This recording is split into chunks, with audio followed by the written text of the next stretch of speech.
നിങ്ങൾക്കറിയാമോ കോഹിനൂർ രത്നം ശരിക്കും ആരുടേതാണെന്ന്?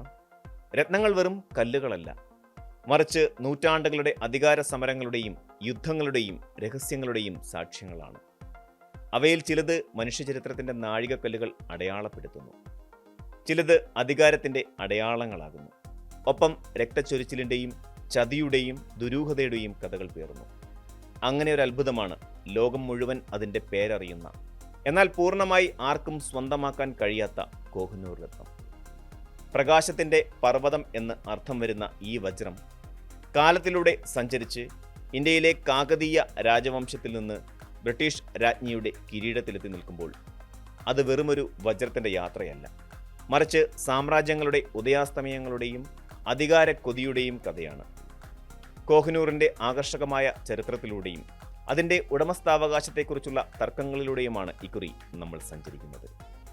കേവലം ഒരു ചരിത്രപാഠം എന്നതിലുപരി ഒരു വജ്രത്തിനെങ്ങനെ ഒരു ജനതയുടെ വികാരങ്ങളെയും ദേശീയ സ്വത്വങ്ങളെയും പ്രതിനിധീകരിക്കാൻ കഴിയുന്നുവെന്ന് നമുക്ക് പരിശോധിക്കാം. കോഹിനൂറിൻ്റെ യഥാർത്ഥ ഉത്ഭവം ഇന്നും ഒരു നിഗൂഢതയായി തുടരുന്നു. എങ്കിലും ഭൂരിപക്ഷം ചരിത്രകാരന്മാരും സമ്മതിക്കുന്നത് ഇത് ഇന്ത്യയിലെ ഇന്നത്തെ ആന്ധ്രാപ്രദേശിലുള്ള പ്രശസ്തമായ കൊല്ലൂർ ഖനിയിൽ നിന്നാണ് കണ്ടെടുത്തതെന്നാണ്.